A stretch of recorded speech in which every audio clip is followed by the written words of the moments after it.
You remember when you had language and your parents would look at you and be like, what does that mean? You're like, you're lame. Like that you have to even ask me that? Well, I was the lame guy asking on Friday, what does that mean? And then I realized when I said, what does that mean? I was like, it happened. You know what I'm talking about? Like that moment where you realize it happened. You would think that I was at 23 when I lost my hair, but it wasn't. I thought I was still cool then. And now I fully realize I am old. I'm old. Like when we were kids, can you just for a moment say your favorite phrase when you were a kid to the person next to you? The phrase that like was slang and different. Say like a word or a phrase, whatever it is. Just say it to the person next to you. Yeah, so it depends on the generation, right? Some of you guys are like, I didn't say that, right? In the first service, they yelled out rad. Anything that you guys was cool when you were kids? Boss? Yes, boss was cool. That's boss. Far out, whoa. It's been many years for that one, right? Far out. That was a surfer term. What else? What is it? I can't. Oh, eerie. Okay. Hairy. Oh, hairy. See, that one offends me. Yeah, that's why, yeah, Don can relate. So what's funny is I remember when Brian and Amy Jones, who planted the church, The Hills, came into town. And I wanted to like acclimate them to the culture, North San Diego County, right? And so I went out to Fraser Farms and I got bitchin' sauce. Right? Like, is there anything more North County than bitchin' sauce? And do you remember when I was a kid and my dad would say bitchin', I'm like, oh my gosh, that's a slang word. I could get away with cussing and it's okay, right? And it's like, oh my gosh, what is this loophole right here, right? You remember this? And so we would always say bitch. And now it's funny, now my son is like, so wait, Dad, can I say bitch? And I'm like, yes, you can say it in the appropriate terms. So anyways, I get this sauce, right? I get this sauce, and I'm introducing this conservative Texas family to North County. And I grab the bag, and I'm in their driveway, and I look down, and it says bitchin' sauce. And it hits me. They're not getting this sauce. So I put a piece of tape over the B, and now his kids always say, do you like that itchin' sauce? It's now Texas approved. One of the things that the kids say these days, and I don't know if you've heard this, but they'll say this about, specifically in like a sports context, they'll say, he's built what? Different. The guys in the back, you guys are so relevant. Have you ever heard this? He's built different.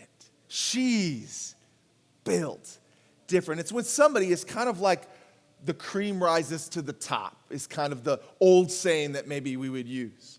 They're a league above the rest, right? They're just next level. And today we dive into John chapter 2. If you have your Bibles, John chapter 2, verse 13. And we're going to show you how Jesus is built different. And I know what you're thinking. You're like, well, yeah, but compared to me, yes, Jesus is built differently, right?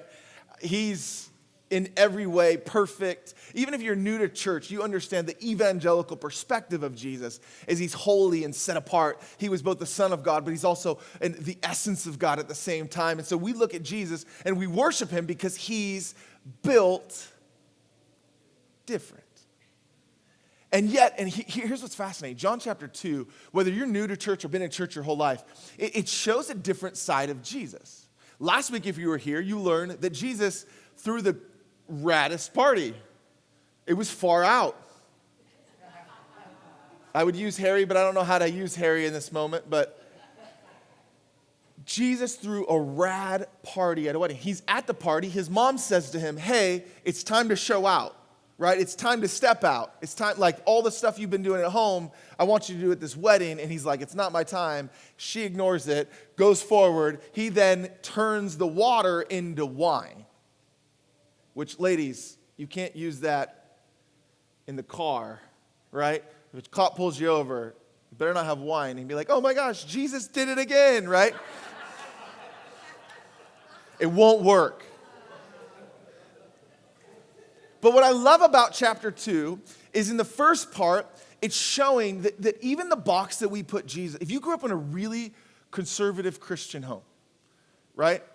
They may have skipped the beginning of John chapter 2, right? Because Jesus threw a party.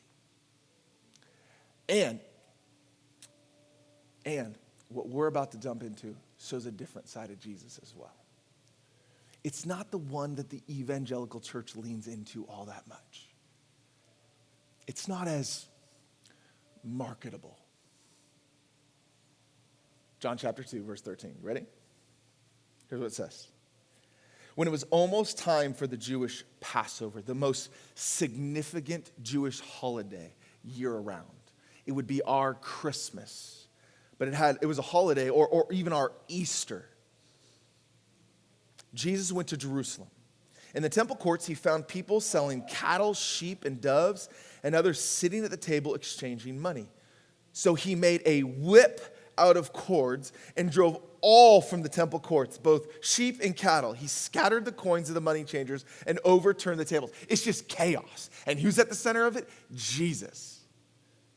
Is that different than the Jesus that maybe that you learned about up in grade school, right? Like, in grade school, like if you said, hey, give me a picture of Jesus, I'm like, sheep, he's petting it, right? That's probably the picture I'm going with, right? He loves us. That's the most marketable side of Jesus. And we just sang about it, and it's a real aspect of who he is. But here we see a different side. He enters into his public ministry. He does his first miracle. He walks into the temple where God is supposed to reside. That's the idea of the temple. When you go to the temple, you're with godly people, learning about God, worshiping God, and it's kept pure. In fact, there was elements of the temple, right, where there was veils. And only once a year could somebody very special, the high priest, could go into the Holy of Holies, and that room was kept especially pure. Because why? Because that had to be holy, which meant set apart from everything else, like clean. And yet Jesus enters into the public ministry, and here he is entering into the temple, and he's looking around, he's like, this place is not pure. These people are trying to gain for themselves off of my name. And he starts flipping the tables, cracking the whip, like the doves are scattering. I mean, don't you want to, this is like a rental in heaven, right? Don't anybody else want to see this one? Like, this one would be funny to me. I don't know. I like chaos. I don't know about you. Maybe you grew up, in a situation where you kind of like thrive in chaos. Like, I want to see this one. This is what I'm interested in. It's chaos. And there's a couple things I want to point out before we dive into the main idea here, and it's twofold. Number one is because we're broken people, we often put things in a negative light because oftentimes they are in a negative light. Here we see Jesus has a righteous anger. And Jesus' righteous anger is towards those who used his name to exploit people for their own gain. The church has become a marketplace. Let me just tell you that the church is not intended to be a marketplace. This is a non-profit organization. Do we sell t-shirts? Yes. At about cost. The goal is not for me to get rich. The goal is not for our staff to get rich. And if you ever go to a church where that seems to be the goal, my friends, consumerism has overtaken the primary purpose of the church. And we have to be really careful because our culture is impacting the church in some cases more than the church is impacting culture. And we have to make sure that we don't allow the culture to become primary, but we will allow the church to be primary. And the primary purpose of the church is not that I would get rich, not that you would get rich, not that you would get everything you want, not that I would get everything I want. Right? Even in our language, don't we do that? Like, how was the service? Like, I didn't like those songs. They weren't written for you. They were written for him. And our posture in worship is to position ourselves in a way that the one worthy of worship would get it.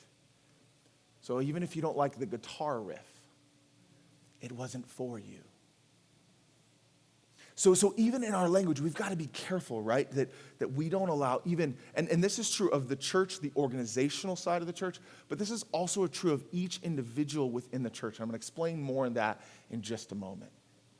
But here we see the righteous anger of God, purifying his temple. And below each point, do you see all those Bible references? 1 Peter 2:2, 1 John 3:5, Matthew 23:27 through 28, and Exodus 20:7. It's called cross-referencing. And what we're doing with those is we're giving, if a point stands out to you and you're like, man, I wrestle with that, or I need to grow in this area, we're giving you cross-reference verses to be able to do a Bible study on your own on that particular subject. And you can grow. And maybe you're in this room and you're like, man, I struggle with anger, and I want to know how to deal with it in a biblical manner, because here's Jesus is angry. And yet we know Jesus was perfect. You know what that means? It means that anger in and of itself is not a what? It's not a sin. And yet, it's dangerous, isn't it? Guys, for a moment, if you'd look at me, this is for everybody, but I want to have a moment with just the men in the room. At one point, I had a counselor look at me. My wife and I, our marriage is solid, but when we fight, we give 100%. 100% effort. And we both have very intense personalities, and there's advantages to it because it gets out. Like, there's no stuffing in our house. We don't even know how. If you know how, teach me. Maybe I need to learn. But when we fight, it's intense. And we were going to a counselor at one point in our marriage to try to work through the kinks. And at some point, he looked at me, because both of us can get very angry, and he said to me, you have to realize it's different when you get angry than when she does. And I was like, double standard much? And yet his point was, he said physically, it's more dangerous when you're angry. He said, think about somebody that's 3 or 4 inches taller than you, that has 40 to 50 pounds of mass on you. I'm like, excuse me, 50? He goes, and think about that person being angry with you. It's intimidating. And so this message, this does not alleviate the ladies in the room from getting angry, because you can be dangerous in your anger too. Duck, frying pan, right? But what it does say is hey, listen, anger is given to us for a reason, and it's to protect. In this case, it was to purify. And yet we have to be careful that in our broken reality, something that can be used to protect can actually oppress and hurt and create trauma for. And if this is something you struggle with, I want to invite you to dive into this subject. At one point, me and a friend, we did a study on anger, because if I'm honest with you, I've got to be careful. I would imagine, men, if you're in this room and you struggle with anger, right now it may not have derailed anything in your life, but it only takes a moment. So if you have an anger issue, can I invite you today to deal with it? And I've given you some references because all of us need to be aware of how it impacts those around us. Our words, our actions, in every way.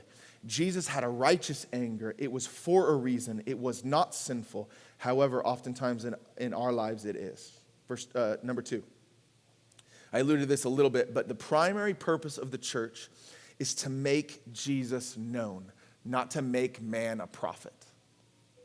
It's to make Jesus known. It's not to make Chase known. Right? We've set this place up to, if something was to happen to me, that somebody else could come in and lead the movement, because this is his church. He is the senior pastor of Anthem Church. He is temporarily giving me the stewardship of that role, and I am held accountable for it. You have been given stewardship over something, and you are accountable to it. We're going to talk more about what it means for the temple side of things as we unpack this theological reality. The primary purpose of the church is to make Jesus known. If you continue reading John chapter 2, we'll continue to work through this text and see how it's relevant to us today. we ended off on verse 16. To those who sold doves, he said, "Get these out of here.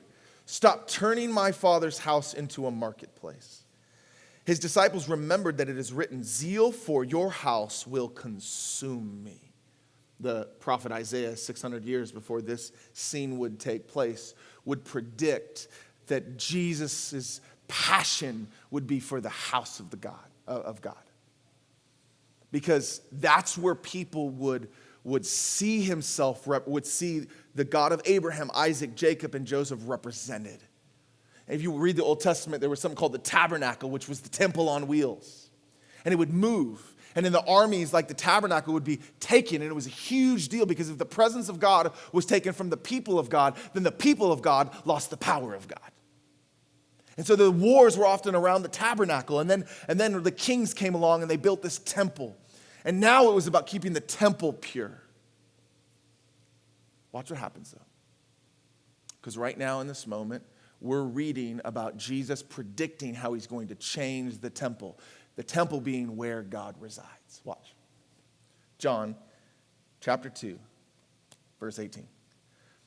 The Jews then responded to him, "What sign can you show us to prove your authority to do all of this?" Remember, we got a hindsight view of Jesus. We know who he is. Death, resurrections, miracles, and message. We have it all.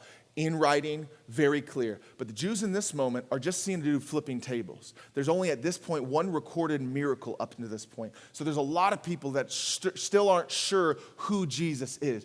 They don't have access to the literature we have, or at least not yet. And so they're asking him, why are you flipping the tables? Why are you whipping? Who are you? And who gives you the right to do this in God's house?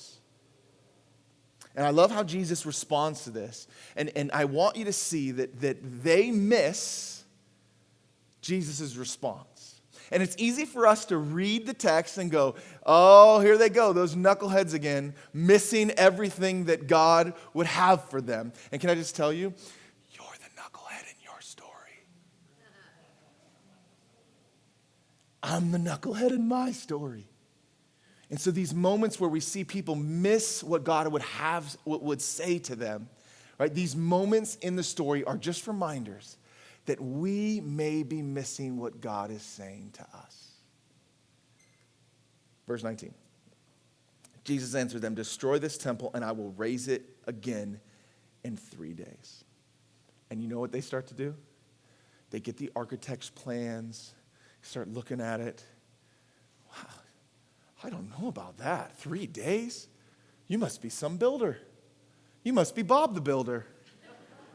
Watch their response. Ready? It has taken 46 years to build this temple. And you are going to raise it up in 3 days? But the temple he had spoken of was his body. After he was raised from the dead, his disciples recalled what he had said. Then they believed the scripture and the words that Jesus had spoken. Let me just tell you, you can either believe Jesus now or you can believe Jesus when he shows you the whole thing. It's up to you. For the disciples, even his disciples, the 12 that he drafted, right? Like, hey, you're my guy. You're going to change the world. People are like, are you sure about that one? He's like, yeah, I'll take that one. Yeah, and he picks these 12 guys. You're going to change the world. And even those guys don't believe it until they actually see it. And so you got the Jews who he's speaking to, you got the disciples who he selected to change the world, and even all of these guys are missing it. And it's not till later that what he's saying now will come to full fruition. That I'm going to take this building and I'm going to repurpose where I reside. I no longer reside in a building. I reside in a people. This place right here, we call this the church. But it's kind of false advertising. Because this place, when you're not here, it's not a church, it's a building. In fact, as soon as we finished this construction project, they started the construction project next to us. And our office is right next to it. And Monday through Thursday is like, right? And we're like trying to have a meeting about super spiritual stuff, and all we hear all the time. Okay? They're building that building the same way we built this one. We didn't sprinkle holy water on the building, on the walls. You know why? Because the church isn't the walls. It's not the doors. It's not the carpet. Although we hope we picked the right one. You're the church. I'm the church. And here we're introduced to the idea that God doesn't reside in buildings anymore. He resides in people. And when those people show up, that's the church, my friends. That's why it says where two or more are gathered, right? Why? Because that means the temple of God has shown up. And now he's about to show out. So in this, as we read this text, he is reestablishing through the new covenant how God will reside. Now, here's the scary thing about it. If he cleared that temple,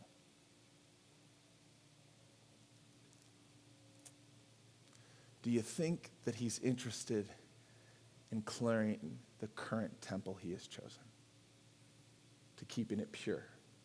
Do you think the principle remains?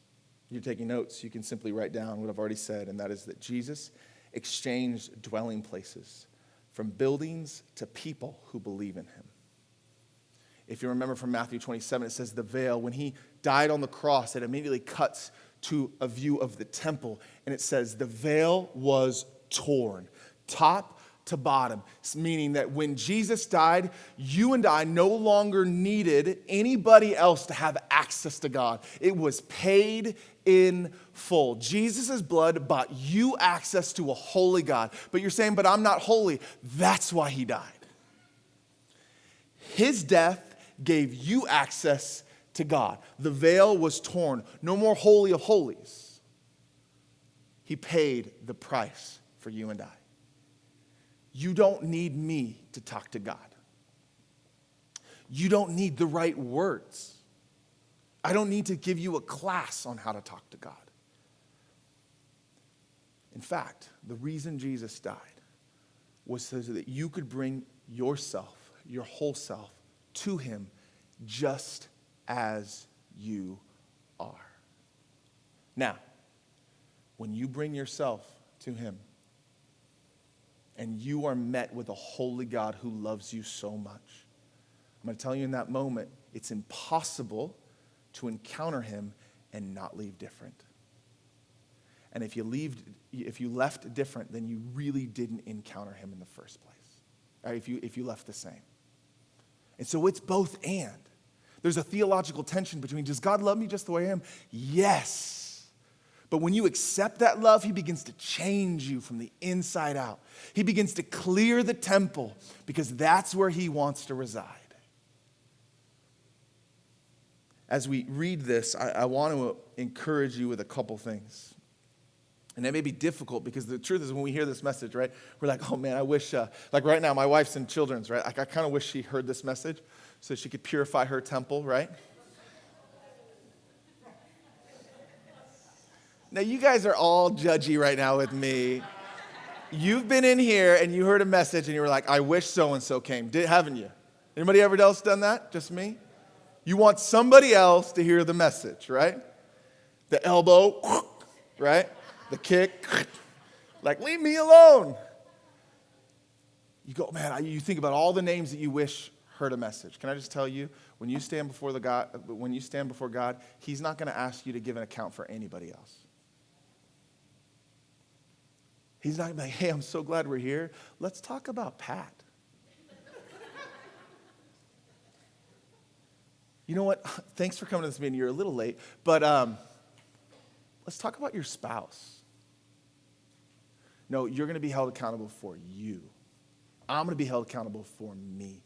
And let me tell you, no title or position gets you out of that. Each and every one of us will have a moment where we stand before God. Let me just tell you, you may be saying, well, what are you saying? He's a holy and perfect God. Let me just say, when you place your faith in Jesus, right, what happens is that he stands before you, and God no longer sees what you've done. God no longer sees where you've been. God no longer sees your sin. He now sees Jesus, because Jesus resides in you. But my friends, he still wants to purify the temple. The Bible will describe this in another way, and it will say that the Lord disciplines those he loves. That at times, what you're going through is to help shape and mold you into his likeness. That he's reminding you that the primary purpose of this life is not to get rich and famous. It's to represent a good God. And for your life to portray him, because after all, you are made in his image. That's the primary purpose of this whole life. And there are times and seasons where we go through what is hard or is a discipline of the Lord. And yet, and you think about, have you ever seen a kid acting a fool? And you ever been around a parent that does nothing? You know what I've never said? She loves him so much. No, I'm like, that girl better get a hold of that kid before I do. Right? Because good parents discipline their kids. And though it hurts their heart, they do it because it's what's best for them. It's saying in this home right now, I'm going to say no because later somebody else will. And if you don't know how, right, to deal with that, if you don't know the consequences of your decision, I'm going to give you consequences in a house where you're loved because out there they won't love you and you need to be ready for that. And I'm just saying the same thing is true with you spiritually. That when you're in the safety of a loving Father who cares about you, who wants what's best for you, sometimes he uses things to shape and mold you because out there they don't care about you. It's the same exact principle. He is clearing the temple for him to reside so that when you walk out into a broken and extremely dark world, he's asking you to shine as bright as humanly possible. The Bible will call that a city on a hill. And in this moment, he's doing it in a physical place. And yet I'm telling you theologically in the new covenant, he wants to do it in you. And sometimes that hurts. And sometimes that's hard. But he is still purifying his temple. I believe right now, even in the Big C church, God is doing a lot of this. You've seen a lot of leaders recently fall from grace. What is God doing in that? Purifying the temple. Because at some point they forgot who it was about. And I'm just telling you, God, plan A is that we would humbly submit to him. But plan B is he'll let life humble us. We call that humiliation. And what does humiliation and humility have in common? The same root word. Plan A, you and I choose humility and submit ourselves before him, and we can't help but leave changed and different. Purified. Or plan B. If you're a believer, one of the ways that he shows you that he loves you is he'll do it for you. And that may be very hard to understand. So let me unpack that from a personal story. I was a pastor in Vegas. Many of you know this story. I got addicted to gambling fairly early on in my ministry career. I battled it on and off. It became a bigger issue when I fell back into it and I was married. Because now I'm not spending my money. I'm spending our money. And there was a moment in this journey where I made the promise and commitment to God, right? That just let me make this money back. And once I'm even, anybody ever prayed that prayer?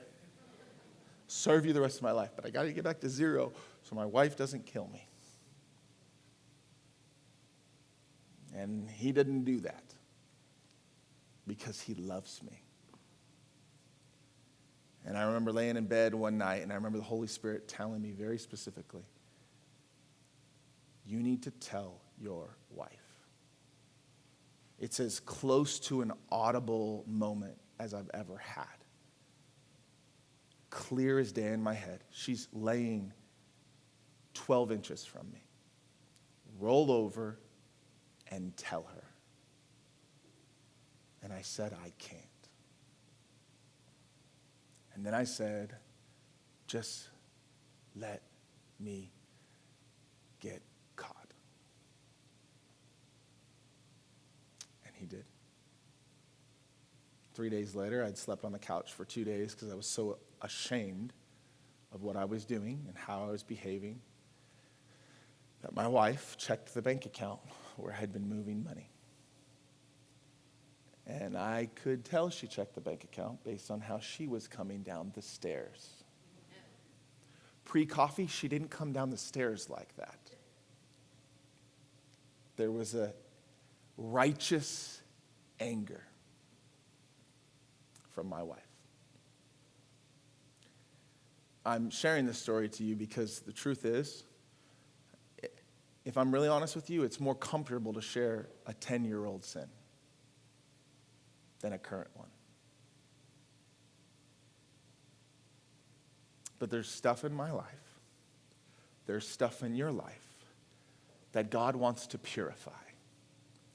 And you've got two choices. My friends, I've got two choices. It doesn't matter what my title or position is. You and I are in the same boat. We can either humbly submit ourselves to him and let him do the transforming, or life will do it for us because God loves us. It's what he does in this moment, and it's what he's doing currently in 2022 to the people he loves. Why? Because people are now where he resides.